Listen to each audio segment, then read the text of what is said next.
Listening? Okay.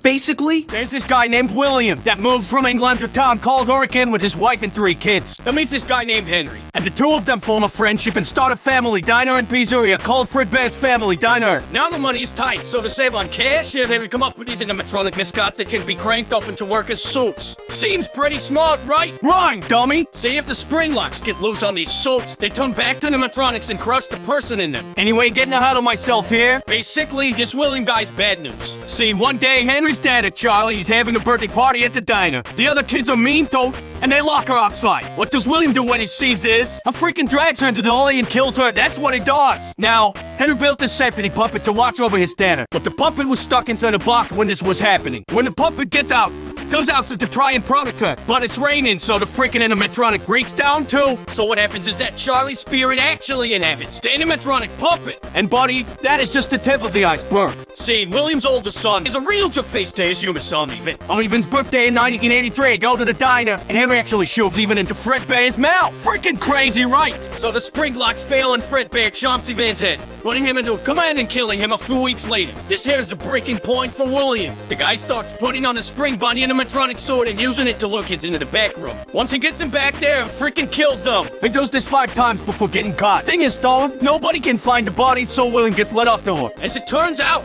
Hands and Buddy's inside the animatronics. Not Charlie, since her spirit is inside the puppet. She starts putting the kids' spirits into the animatronics they were stuffed in. So right now, the puppet, Chica the chicken, Bunny the bunny, Freddy Fazbear, Folks at Part 8, and Underskull Freddy Fazbear, and original Fredbear all have the ghosts of children in them. After this missing children incident, William gets fired from his own company. That doesn't stop him though. His new soul company, After Robotics, to work for the sister company called Circus Baby's Pizza World. There, William starts making these robots that are designed to kill kids. Crazy, right? Well, as it turns out, William figured out how to be immortal. See, when kids die, they produce this material called remnant. You can basically use this remnant stuff to keep your soul inside of something. William figures this out after killing those first 5 kids, so now he starts trying to use it for his own good. Problem is, even though his youngest son is dead and his oldest son has moved out, William still has his daughter Elizabeth with him. William makes this really cool animatronic called Circus Baby who can dance, sing, make us scream, and do a whole bunch of other cool stuff. But his daughter Elizabeth gets too close to Baby, and her chip capturing mechanism activates. So now 2 of William's 3 kids are dead by his own hand. William pretty much loses it here. He kills his wife and puts her into another machine called Bellerin. All this doesn't last very long though. See, Circus Baby's Pizza World closed before it even had the chance to open. Now William is all alone and on the loose. Now it's 1987. There's a new Fazbear, but it's in a new location. They have all the old suits with the dead kids in them in the back room, but now they've got these new animatronics that are not only safer, but also have facial recognition software to detect criminals. This is all in case William comes back, you see. So anyway, since none of the spring lock suits are at this location, William instead uses the Golden Freddy suit since it's broken, unnosed, and mostly empty. It kills another 5 kids, which are in the Toy Freddy, Toy Bonnie, Toy Chica, Toy Folks, which we call the Mangle, and Balloon Boy. Oh, I should mention, Charlie's here again too for some reason. Unlike the rest of the 1983 animatronics, which are nosed in the back, Charlie's puppet is still used by the prize counter. So anyway, this is the second missing children incident. Now the place gets closed down, but before they knew that, they have one last party on November the 10th, 1987. I freaking lose my frontal lobe to Mangle and die a few weeks later, but that's not important. What's important here is that the restaurant closed down. So now it's sometime after 1987. William somehow gets a message out to his son Mitchell that his sister and mom are trapped inside some animatronics that now close down Circus Baby's Pizza World, and that he needs to set them free, since the whole building is automated. They think that he's an employee. So Mitchell works at the building for a week while the building is attempting to rip it all. He gets tricked by the animatronics and are getting scooped. See, what happens is that, during the week, all the robots in the facility tear themselves apart and reform themselves into a gas mask called Inert. And it brings Mitchell to the scope where he gets injected with remnant. Then his organs get scoped out and introduce him as a skin suit to escape the facility. After the robots escape and Mitchell is reanimated as a walking corpse, he goes to find his father and then all the suffering. The first place he tries is the new Freddy Fazbear Pizza that opens in 1993. This reopening is the original location of Fredbear's Family Diner, and brings the original cast of Freddy, Fox, Chica, and Bonnie. They even refit Golden Freddy, but they never use him. Since Mitchell was blacklisted after getting his brother killed, he used a fake name, Mike Skimmett, to get a job at the No Place. However, after a week of working, with all the animatronics trying to kill him, thinking that he's his father, he gets fired and the place shuts down. Mitchell wouldn't find William until 2023 with Fazbear Fright, but before that happens, we need to talk about what happened to William. See, William just come back to the original location. He knows that the kids all live inside the animatronics, and he can't have that, so he goes to the building after it's being shut down to try and dismantle them. See, all Fazbear locations include a hidden room that is off the map and invisible to animatronics for storage. Also for spring lock, failing victims to bleed out and so that the children don't see. William hides in this room, coming out to dismantle the animatronics until he tears down all 5 of them. However, once he does this, the ghost manifests and attack William, forcing him to hide in an old spring bunny sword that's been rotting in the room since 1983. And puts it on and lets it down, but the spring locks fail and he gets crushed.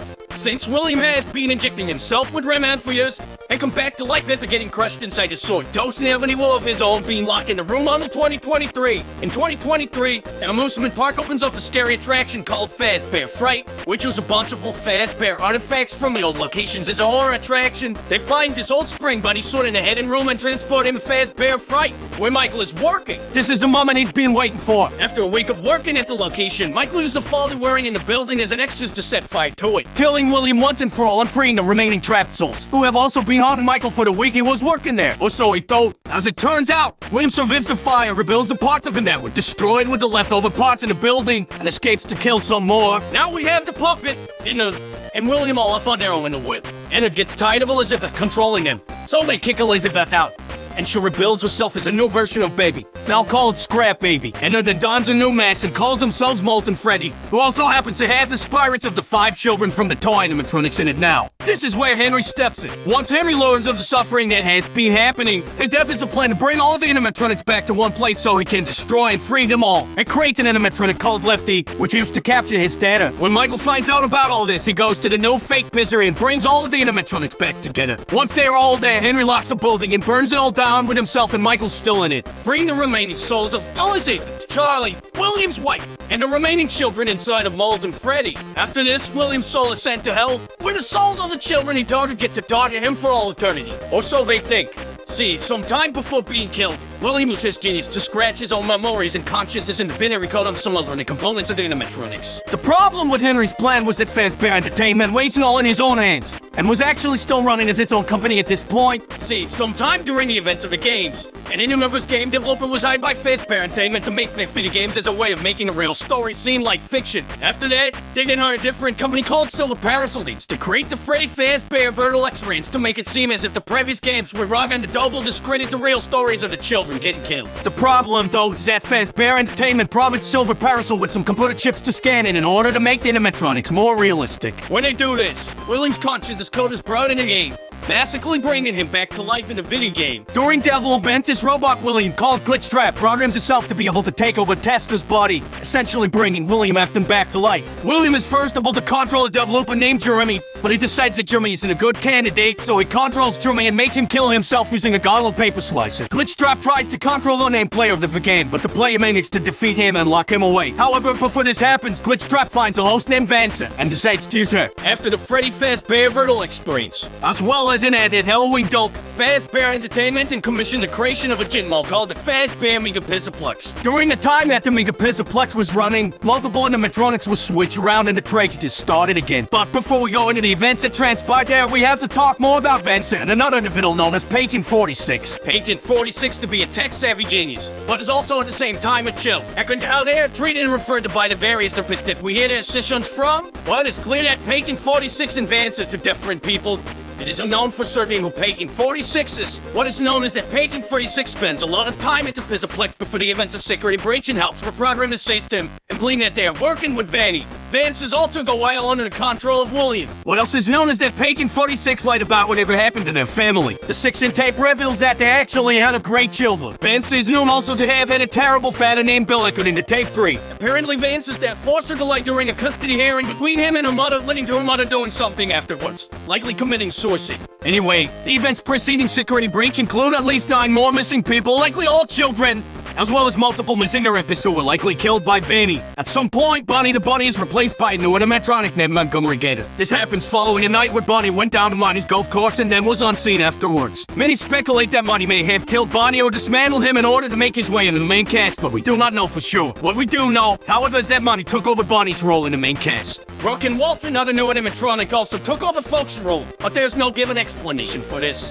One night, After most of the animatronics have been reprogrammed, Glamrock Freddy, the newest version of Freddy Fazbear, malfunctions and shuts down on stage. When he wakes up, he learns that he was put in low power mode, likely freeing him from the reprogramming that Pate 46 did to everyone else. Also, when he wakes up, a boy named Gregory reveals to have been hidden inside of his chest cavity. Gregory is a homeless orphan of unknown relation to anyone else during the events of security breach. Some have speculated that Pate 46 is Gregory, but there seemed to be little difference between the two characters that conflict. Others believe that Gregory is an animatronic himself, as his hair and eyes are noticeably different to Vince. And the book Tales from the Pizzaplex includes an animatronic that looks like a home and children, is about the same size as Gregory. What more, Gregory's vision seems to distort at times. His eyes are cameras that are receiving interference. However, none of this is known for sure. Gregory and Glamrock Freddy find that the Mega Pizzaplex is built on top of the fake restaurant that was used to lure William Afton in years prior. And using Vance's body, locate William Afton's corpse and reanimate him inside of a electric station stolen from the Pizzaplex. William Afton plans to control all of the animatronics in the Pizzaplex remotely and begin to kill children again. But Gregory and Freddy stop him. The last we see of William Afton is him being grabbed by the spirits of the recently killed 9 people inside of a large machine known as the Blob. The game canonically ends with Gregory and Freddy escaping the Pizzaplex and relaxing on a hell. It is likely that with the destruction of the Pizzaplex, Vance is freed from Vanny, but we do not know for sure. And this is where our story ends for now. Eventually there will be more Dolken updates for Security Breach, but until that happens, this has been the end of Five Nights at Freddy's Game Lore.